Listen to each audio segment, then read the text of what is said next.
ಆಗ್ತಾ ಇದ್ದ ಹಾಗೆ ಸ್ಮೃತಿ ಇರಾನಿ ಅವರು ತಮ್ಮ ಹಳೆಯ ಫೈರ್ ಬ್ರ್ಯಾಂಡ್ ಶೈಲಿಯಲ್ಲಿ ರಾಹುಲ್ ಗಾಂಧಿ ಹಾಗೆ ಕಾಂಗ್ರೆಸ್ ನಾಯಕರಿಗೆ ಸವಾಲನ್ನ ಹಾಕಿದ್ದಾರೆ. ಕಾಂಗ್ರೆಸ್ನ ವಾಗ್ದಾಳಿಗಳಿಗೆ ಕೌಂಟರ್ ಕೊಡೋದಕ್ಕೆ ಬಿಜೆಪಿಗೆ ಸ್ಮೃತಿ ಇರಾನಿ ಯಾಕೆ ಅತ್ಯಗತ್ಯ? ಸ್ಮೃತಿ ಇರಾನಿ ವಾಪಸ್ ಆಗ್ತಾ ಇದ್ದ ಹಾಗೆ ವಿಪಕ್ಷಗಳು ಶೇಕ್ ಆಗ್ತಾ ಇರೋದು ಯಾಕೆ? ಹಾಗೆ ರಾಹುಲ್ ಗಾಂಧಿಗೆ ಟಕ್ಕರ್ ಕೊಡೋದಕ್ಕೆ ಬಿಜೆಪಿಯಲ್ಲಿ ಸ್ಮೃತಿ ಇರಾನಿ ಅವರೇ ಯಾಕೆ ಬೆಸ್ಟ್? ಮಹಿಳಾ ಪ್ರಾತಿನಿಧ್ಯದ ಬಗ್ಗೆ ವೇದಿಕೆಗಳಲ್ಲಿ ದೊಡ್ಡ ದೊಡ್ಡ ಮಾತುಗಳನ್ನಾಡುವಂತಹ ಕಾಂಗ್ರೆಸ್ ನಾಯಕರು ಸಂಸತ್ನಲ್ಲಿ ಮಹಿಳಾ ಮೀಸಲಾತಿಯನ್ನ ಆ ಕಾಯ್ದೆಯನ್ನ ಬೇಷರತ್ತಾಗಿ ಬೆಂಬಲಿಸೋದಕ್ಕೆ ಹಿಂಜರಿತಾ ಇರೋದು ಯಾಕೆ ಅಂತ ಪ್ರಶ್ನೆ ಕೇಳಿದ್ದಾರೆ. ಸ್ಮೃತಿ ಇರಾನಿ ಅವರ ಕಂಬ್ಯಾಕ್ನಿಂದ ರಾಹುಲ್ ಗಾಂಧಿ ಹಾಗೆ ಕಾಂಗ್ರೆಸ್ಗೆ ನಿಜಕ್ಕೂ ಸವಾಲು ಎದುರಾಗುತ್ತಾ? ನಮಸ್ಕಾರ ಎಲ್ರಿಗೂ, ಇದು ಒನ್ ಇಂಡಿಯಾ ಕನ್ನಡ. ನಾನು ಪ್ರತಿಮಾ.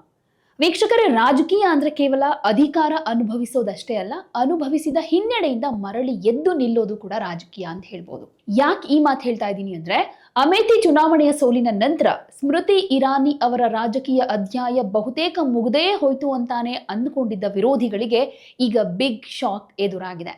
ಬಿಜೆಪಿಯ ನೂತನ ರಾಷ್ಟ್ರೀಯ ಪದಾಧಿಕಾರಿಗಳ ಪಟ್ಟಿಯಲ್ಲಿ ಸ್ಮೃತಿ ಇರಾನಿ ಅವರಿಗೆ ರಾಷ್ಟ್ರೀಯ ಪ್ರಧಾನ ಕಾರ್ಯದರ್ಶಿ ಅನ್ನುವಂತಹ ಅತ್ಯಂತ ಪ್ರಭಾವಿ ಹಾಗೆ ಜವಾಬ್ದಾರಿಯುತ ಹುದ್ದೆಯನ್ನ ಕೊಡಲಾಗಿದೆ. ವಾಪಸ್ ಆಗ್ತಾ ಇದ್ದ ಹಾಗೆ ಸ್ಮೃತಿ ಇರಾನಿ ಅವರು ತಮ್ಮ ಹಳೆಯ ಫೈರ್ ಬ್ರ್ಯಾಂಡ್ ಶೈಲಿಯಲ್ಲಿ ರಾಹುಲ್ ಗಾಂಧಿ ಹಾಗೆ ಕಾಂಗ್ರೆಸ್ ನಾಯಕರಿಗೆ ಸವಾಲನ್ನ ಹಾಕಿದ್ದಾರೆ. ಮಹಿಳೆಯರ ಪರವಾಗಿ ಅಷ್ಟೊಂದು ಮಾತನಾಡೋ ನೀವು ಸಾರ್ವಜನಿಕವಾಗಿ ಮಹಿಳಾ ಮೀಸಲಾತಿಯನ್ನ ನೇರವಾಗಿ ಬೆಂಬಲಿಸಿ ಅಂತ ಚಾಲೆಂಜ್ ಕೂಡ ಹಾಕಿದ್ದಾರೆ. ಹಾಗಾದ್ರೆ 2029 ಲೋಕಸಭಾ ಚುನಾವಣೆಗೆ ಬಿಜೆಪಿಯ ಈ ಮಾಸ್ಟರ್ ಪ್ಲಾನ್ ಏನಾಗಿರಬಹುದು? ಕಾಂಗ್ರೆಸ್ನ ವಾಗ್ದಾಳಿಗಳಿಗೆ ಕೌಂಟರ್ ಕೊಡೋದಕ್ಕೆ ಬಿಜೆಪಿಗೆ ಸ್ಮೃತಿ ಇರಾನಿ ಯಾಕೆ ಅತ್ಯಗತ್ಯ? ಅವರ ಮುಂದೆ ಇರುವಂತಹ ಪೂರಕ ವಾತಾವರಣ ಯಾವ ರೀತಿಯಾಗಿದೆ? ಕಠಿಣ ಸವಾಲುಗಳು ಏನೇನು? ಸ್ಮೃತಿ ಇರಾನಿ ವಾಪಸ್ ಆಗ್ತಾ ಇದ್ದ ಹಾಗೆ ವಿಪಕ್ಷಗಳು ಶೇಕ್ ಆಗ್ತಾ ಇರೋದು ಯಾಕೆ? ಹಾಗೆ ರಾಹುಲ್ ಗಾಂಧಿಗೆ ಟಕ್ಕರ್ ಕೊಡೋದಕ್ಕೆ ಬಿಜೆಪಿಯಲ್ಲಿ ಸ್ಮೃತಿ ಇರಾನಿ ಅವರೇ ಯಾಕೆ ಬೆಸ್ಟ್? ಈ ವಿಡಿಯೋದಲ್ಲಿ ಇದೆಲ್ಲದರ ಬಗ್ಗೆ ಒಂದಷ್ಟು ವಿಶ್ಲೇಷಣೆಯನ್ನ ಮಾಡ್ತಾ ಹೋಗೋಣ. ಬಿಜೆಪಿಯ ಸಂಘಟನಾ ಚೌಕಟ್ಟಿನಲ್ಲಿ ರಾಷ್ಟ್ರೀಯ ಪ್ರಧಾನ ಕಾರ್ಯದರ್ಶಿ ಅನ್ನುವಂಥ ಹುದ್ದೆ ಏನಿದೆ, ಇದು ಕೇವಲ ಹೆಸರಿಗಿರೋ ಸ್ಥಾನ ಅಲ್ಲ. ಕೇಂದ್ರ ನಾಯಕತ್ವ ಹಾಗೇನೆ ರಾಜ್ಯ ನಾಯಕರ ನಡುವೆ ಆಡಳಿತಾತ್ಮಕ ಕೊಂಡಿಯಾಗಿ ಕೆಲಸ ಮಾಡೋ, ಚುನಾವಣಾ ತಂತ್ರಗಾರಿಕೆ ರೂಪಿಸೋ ಹಾಗೆ ರಾಜ್ಯಗಳ ಉಸ್ತುವಾರಿ ವಹಿಸುವ ಬಹುದೊಡ್ಡ ಜವಾಬ್ದಾರಿ. 2029 ಎಲೆಕ್ಷನ್ಗೆ ಈಗಲೇ ಏನಾದರೂ ಸಿದ್ಧತೆ ಮಾಡ್ಕೊಳ್ತಾ ಇದ್ದಾರಾ ಅನ್ನೋ ಪ್ರಶ್ನೆ ಈಗ ಕಾಡುತ್ತೆ. ಬಿಜೆಪಿ ಯಾವತ್ತೂ ಚುನಾವಣೆ ಮುಗಿದ ತಕ್ಷಣವೇ ನೆಕ್ಸ್ಟ್ ಎಲೆಕ್ಷನ್ಗೆ ತಯಾರಿ ನಡೆಸುವಂತಹ ಪಕ್ಷ. ಸಂಘಟನಾ ಪುನಶ್ಚೇತನ ಅಂತ ಬಂದಾಗ ಉತ್ತರ ಭಾರತದಲ್ಲಿ ಹಾಗೆ ಪ್ರಮುಖ ರಾಜ್ಯಗಳಲ್ಲಿ ಅನುಭವಿಸಿರೋ ಸಣ್ಣ ಪುಟ್ಟ ಹಿನ್ನಡೆಗಳನ್ನು ಸರಿದೂಗಿಸೋದಕ್ಕೆ ಸಂಘಟನಾತ್ಮಕವಾಗಿ ಬಲವಾದ ನಾಯಕರ ಅಗತ್ಯ ಬಿಜೆಪಿಗಿತ್ತು. जब जब कोई भी ऐसा नेता जो गांधी खानदान को चुनौती देता है और जो विशेष वंचित परिवार से आता है, उसको गांधी खानदान कांग्रेस पार्टी जलील करती है, अपमानित करती है. जब अमेठी में राजमोहन गांधी जी ने चुनाव लड़ा था, महात्मा गांधी के सर ये पोते, इन्होंने जब चुनाव लड़ा, he was literally bricked in Shahagढ़ block. In Shukal Bazaar, he was forcibly made to sit in a police station, and he, the grandson of Mahatma Gandhi, was called Nakli Gandhi by those who usurped the name of Gandhi to do their politics. When Maneka Gandhi went to fight in election in 84, she was also humiliated. And when, sir, I don't know why they are upset. This is their history, sir. Sharad Yadav ji, when he went to fight Amethi, sir, he was told by Congress के नेता कि शरद वापस जाओ, जाकर अपनी भैंस चराओ. अगर इन्हें इतनी लज्जा आती है कि इनके नेता ने क्या किया, तो मैं कह दूं 7 पुश्तें निकल जाएंगी, लेकिन ये पाप नहीं धुलेगा. Anything objectionable, it will be looked into. Nothing is objectionable, sir. I can actually prove it on the table, if so desired, and the evidence will embarrass the Gandhi family even more. That they threw stones at the grandson of Mahatma Gandhi in Amethi, that they humiliated Sharad Yadav in Amethi, that they humiliated Kashi Ram in Amethi, that they humiliated every leader who stood up against this family.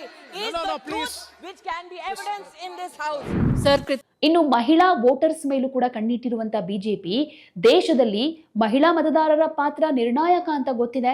ಹಾಗೆ ಮೋದಿಯವರ ಯೋಜನೆಗಳನ್ನ ಮಹಿಳೆಯರಿಗೆ ತಲುಪಿಸೋದಕ್ಕೆ ಮತ್ತು ಮಹಿಳಾ ಹಕ್ಕುಗಳ ವಿಚಾರದಲ್ಲಿ ಕಾಂಗ್ರೆಸ್ಗೆ counter ಕೊಡೋದಕ್ಕೆ ಸ್ಮೃತಿ ಇರಾನಿ ಅವರಿಗಿಂತ ಬೆಸ್ಟ್ ಆಯ್ಕೆ ಬಿಜೆಪಿಯಲ್ಲಿ ಇನ್ಯಾರು ಇರೋದಕ್ಕೆ ಸಾಧ್ಯ ಇಲ್ಲ ಅಂತ ಹೇಳ್ಬೋದು. ಇನ್ನು ಅಮೇಥಿಯಲ್ಲಿ ಸೋತ್ರು ಸಂಸದೆ ಅಥವಾ ಸಚಿವೆಯಾಗಿ ಇಲ್ಲದೆ ಇದ್ರೂ ಪಕ್ಷದ ಪರವಾಗಿ ವಿವಿಧ ರಾಜ್ಯಗಳ ಚುನಾವಣಾ ಪ್ರಚಾರದಲ್ಲಿ ನಿರಂತರವಾಗಿ ತೊಡಗಿಸಿಕೊಂಡಿದ್ದ ಅವರ ನಿಷ್ಠೆಗೆ ನಾಯಕತ್ವ ಕೊಟ್ಟಿರೋ ದೊಡ್ಡ ಗೌರವ ಇದು ಅಂತ ಹೇಳಬಹುದು. ರಾಷ್ಟ್ರೀಯ ಮಟ್ಟದಲ್ಲಿ ರಾಹುಲ್ ಗಾಂಧಿಯವರನ್ನ ನೇರವಾಗಿ, ತಾರ್ಕಿಕವಾಗಿ ಹಾಗೆ ಆಕ್ರಮಣಕಾರಿಯಾಗಿ ಎದುರಿಸಬಲ್ಲ ಬೆರಳೆಣಿಕೆಯಷ್ಟು ಬಿಜೆಪಿ ನಾಯಕರಲ್ಲಿ ಸ್ಮೃತಿ ಇರಾನಿ ಮುಂಚೂಣಿಯಲ್ಲಿ ನಿಲ್ತಾರೆ. ಇನ್ನು ಮಹಿಳಾ ಮೀಸಲಾತಿ ಚಾಲೆಂಜ್ ಅನ್ನುವಂಥ ವಿಚಾರ ಬಂದಾಗ ಮೊದಲೇ ಹೇಳಿದೆ, ಸ್ಮೃತಿ ಇರಾನಿ ಅವರಿಗೆ ಈ ಜವಾಬ್ದಾರಿ ಸಿಗ್ತಾ ಇದ್ದ ಹಾಗೆ ಕಾಂಗ್ರೆಸ್ ಹಾಗೆ ರಾಹುಲ್ ಗಾಂಧಿ ಅವರ ಮೇಲೆ ವಾಗ್ದಾಳಿ ನಡೆಸೋದಕ್ಕೆ ಸ್ಟಾರ್ಟ್ ಮಾಡ್ಕೊಂಡಿದ್ದಾರೆ.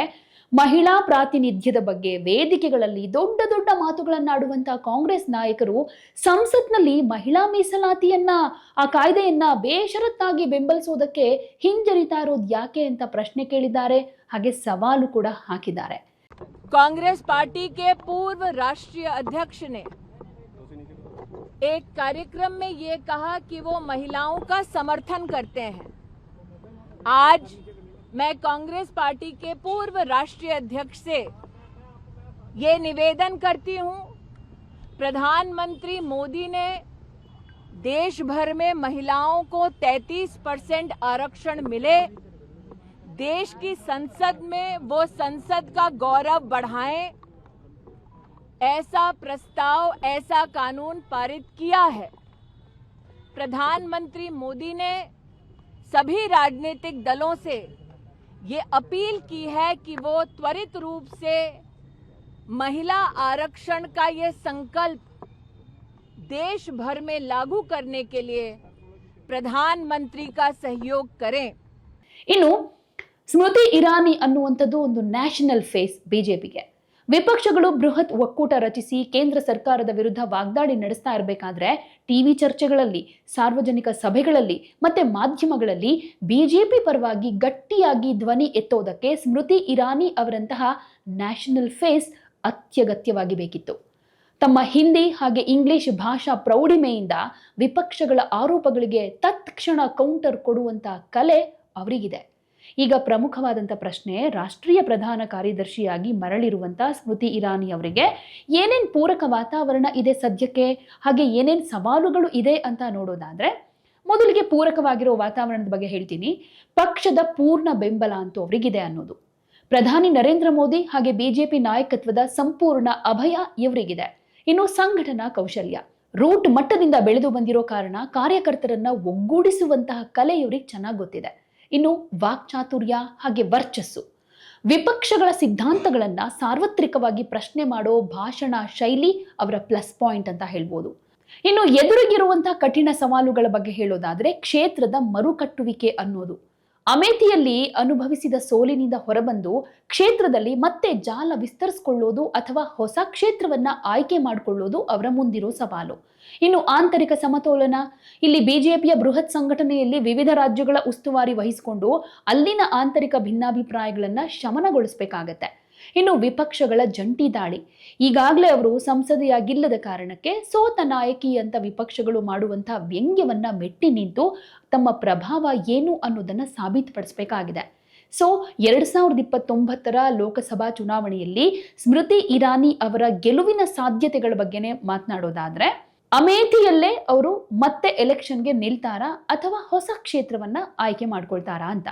ರಾಜಕೀಯ ವಿಶ್ಲೇಷಕರ ಪ್ರಕಾರ ಸ್ಮೃತಿ ಇರಾನಿ ಮತ್ತೆ ಅಮೇಥಿಯಿಂದಾನೇ ಸ್ಪರ್ಧಿಸಿ ತಮ್ಮ ಸೋಲಿಗೆ ಸೇಡು ತೀರಿಸಿಕೊಳ್ಳೋದಕ್ಕೆ ಇಚ್ಛಿಸಬಹುದು, ಅಥವಾ ಪಕ್ಷದ ಆಡಳಿತಾತ್ಮಕ ಜವಾಬ್ದಾರಿ ಹೆಚ್ಚಾದ್ರೆ ಉತ್ತರ ಪ್ರದೇಶದ ಸುರಕ್ಷಿತ ಕ್ಷೇತ್ರ ಅಥವಾ ರಾಜ್ಯಸಭೆಯ ಮಾರ್ಗವನ್ನ ಆಯ್ಕೆ ಮಾಡಿಕೊಳ್ಳುವಂತ ಸಾಧ್ಯತೆಗಳು ಕೂಡ ಇದೆ. ಇನ್ನು ಮಹಿಳಾ ನಾಯಕತ್ವದ ಬಲ ಕೂಡ ಇದೆ. ಯಾಕೆಂದ್ರೆ 2029 ವೇಳೆಗೆ ಮಹಿಳಾ ಮೀಸಲಾತಿ ಅನುಷ್ಠಾನಕ್ಕೆ ಏನಾದ್ರೂ ಬಂದ್ರೆ ಸಂಸತ್ತಿನಲ್ಲಿ ಮಹಿಳಾ ನಾಯಕಿಯರ ಸಂಖ್ಯೆ ಕೂಡ ಜಾಸ್ತಿ ಆಗುತ್ತೆ. ಇಂಥ ಸಿಚುವೇಶನ್ ಅಲ್ಲಿ ಬಿಜೆಪಿಯ ಅತ್ಯಂತ ಪ್ರಭಾವಿ ಮಹಿಳಾ ಮುಖವಾಗಿ ಸ್ಮೃತಿ ಇರಾನಿ ಮುಂಚೂಣಿಯಲ್ಲಿ ಇರ್ತಾರೆ. ಇನ್ನು ಕ್ಯಾಬಿನೆಟ್ಗೆ ರೀ ಎಂಟ್ರಿ ಆಗೋ ಮುನ್ಸೂಚನೆ ಕೂಡ ಕಾಣಿಸುತ್ತೆ.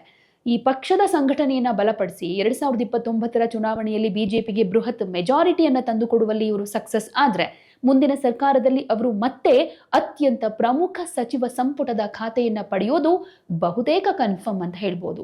ಸೊ ಗೆಲುವು ತಂದ ಕೊಚ್ಕೊಳ್ಳುವಿಕೆಗಿಂತ ಸೋಲು ಕಲಿಸೋ ಪಾಠ ದೊಡ್ಡದು ಅಂತ ಹೇಳ್ತಾರೆ. ಅಮೇಥಿಯ ಸೋಲನ್ನ ಸವಾಲಾಗಿ ಸ್ವೀಕರಿಸಿ ಬಿಜೆಪಿ ಸಂಘಟನೆಯ ಅತ್ಯುನ್ನತ ಹುದ್ದೆಗೆ ಮರಳಿರುವಂತಹ ಸ್ಮೃತಿ ಇರಾನಿ ಅವರ ಈ ರಾಜಕೀಯ ಪಯಣ ಭಾರತೀಯ ರಾಜಕಾರಣದಲ್ಲಿ ಅತ್ಯಂತ ಸ್ವಾರಸ್ಯಕರ ಅಂತ ಹೇಳ್ಬೋದು.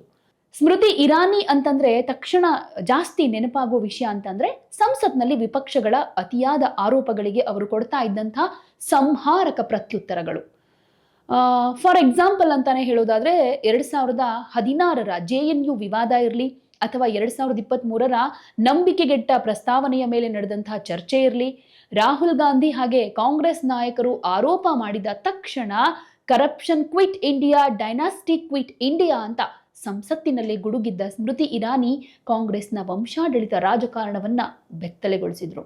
ಈಗ ಮತ್ತೆ ರಾಷ್ಟ್ರೀಯ ಪ್ರಧಾನ ಕಾರ್ಯದರ್ಶಿಯಾಗಿ ಮರಳಿರೋದ್ರಿಂದ ಸಂಸತ್ತಿನ ಒಳಗೂ ಹಾಗೆ ಹೊರಗೂ ವಿಪಕ್ಷಗಳ ವಾಗ್ದಾಳಿಗೆ ಬ್ರೇಕ್ ಹಾಕೋದಕ್ಕೆ ಬಿಜೆಪಿಗೆ ಸ್ಮೃತಿ ಇರಾನಿ ಅವರ ಈ ವಾಗ್ಜರಿ ಹಾಗೆ ಫೈರ್ ಬ್ರ್ಯಾಂಡ್ ಶೈಲಿಯೇ ದೊಡ್ಡ ಅಸ್ತ್ರವಾಗುತ್ತೆ. महोदय, आज जिन लोगों ने इसको जुमला कहा और कहा कि हम चिट्ठियां लिख रहे थे इसलिए काम हुआ, कम से कम उन्होंने इस बात को स्वीकार किया कि सरकार में प्रधान सेवक ऐसा कि इतने विराट दिल का कि आप उनके साथ पक्षपात करते रहे। जब आपके साथ सत्ता थी आप बार बार उनका अनादर अपमान करते रहे, लेकिन उन्होंने बड़ा दिल दिखाकर आपके हर कम्युनिकेशन को पढ़ा, आपसे चर्चा की। महिलाओं का सम्मान करेंगे, लोकसभा में जीतने वाली राज्यसभा में हमारी जो महिलाएं सेवा दे रही है उनकी गिनती करेंगे। We have made women count and it is time for you to step up in the opposition and not mere reduce your words to paper, to speech, but speak with action and support Nari Shakti Vandan Adhiniyam. ಇಲ್ಲಿ ಕಾಂಗ್ರೆಸ್ ಹಾಗೆ ರಾಹುಲ್ ಗಾಂಧಿ ರಾಷ್ಟ್ರೀಯ ಮಟ್ಟದಲ್ಲಿ ಕೇಂದ್ರ ಸರ್ಕಾರದ ವಿರುದ್ಧ ಏನೇ ವಾಗ್ದಾಳಿ ಮಾಡಿದ್ರು ಅದನ್ನ ತಾರ್ಕಿಕವಾಗಿ ಮತ್ತೆ ಅತ್ಯಂತ ಆಕ್ರಮಣಕಾರಿ ಶೈಲಿಯಲ್ಲಿ ಕಟ್ಟಿ ಹಾಕೋ ಕಲೆ ಸ್ಮೃತಿ ಇರಾನಿ ಅವರಿಗೆ ಕರಗತವಾಗಿದೆ. ಮೊದಲೇ ಹೇಳಿದ ಹಾಗೆ ಭಾಷಣದ ವೈಖರಿ ಅಂತ ಬಂದ್ರೆ ಹಿಂದಿ ಹಾಗೆ ಇಂಗ್ಲಿಷ್ ಮೇಲಿನ ಪ್ರಭುತ್ವ, ಎದುರಾಳಿಯ ಕಣ್ಣಲ್ಲಿ ಕಣ್ಣಿಟ್ಟು ಮಾತನಾಡುವಂತಹ ಧೈರ್ಯ, ಈ ಗುಣಗಳೇ ಅವರನ್ನ ರಾಹುಲ್ ಗಾಂಧಿಗೆ ಅತ್ಯುತ್ತಮ ಕೌಂಟರ್ ಅನ್ನಿಸೋ ಹಾಗೆ ಮಾಡಿದೆ. ಈ ಕಾರಣಕ್ಕಾಗೇನೆ ಈಗ ಅವರು ಮತ್ತೆ ಪಕ್ಷದ ಪ್ರಮುಖ ಸಂಘಟಕರಾಗಿ ವಾಪಸ್ ಬಂದಿರೋದಕ್ಕೆ ವಿಪಕ್ಷಗಳ ನಾಯಕರಿಗೆ ನುಂಗಲಾರದ ಉಗುಳಲಾರದ ಸ್ಥಿತಿಯನ್ನ ತಂದಿಟ್ಟಿದೆ. ರಾಜಕೀಯದಲ್ಲಿ ಸೋಲು ಗೆಲುವು ಶಾಶ್ವತ ಅಲ್ಲ, ಆದ್ರೆ ಹೋರಾಟದ ಗುಣವೇ ಪ್ರಮುಖ ಅನ್ನೋದನ್ನ ಈ ಕಂಬ್ಯಾಕ್ ಮೂಲಕ ಸ್ಮೃತಿ ಇರಾನಿ ನಿರೂಪಿಸೋದಕ್ಕೆ ಹೊರಟಿದ್ದಾರೆ. ರಾಹುಲ್ ಗಾಂಧಿ ಅವರ ರಾಜಕೀಯ ದಾಳಿಗಳನ್ನ ತಡೆಯೋದಕ್ಕೆ ಬಿಜೆಪಿಯ ರಾಷ್ಟ್ರೀಯ ಫೇಸ್ ಆಗಿ ಮತ್ತೆ ಕಣಕ್ಕಿಳಿದಿರೋ ಸ್ಮೃತಿ ಇರಾನಿ ಅವರ ಈ ರೀ ಎಂಟ್ರಿ ಎಷ್ಟರ ಮಟ್ಟಿಗೆ ಪ್ರಭಾವ ಬೀರುತ್ತೆ? ಸ್ಮೃತಿ ಇರಾನಿ ಅವರ ಕಂಬ್ಯಾಕ್ನಿಂದ ರಾಹುಲ್ ಗಾಂಧಿ ಹಾಗೆ ಕಾಂಗ್ರೆಸ್ಗೆ ನಿಜಕ್ಕೂ ಸವಾಲು ಎದುರಾಗುತ್ತಾ?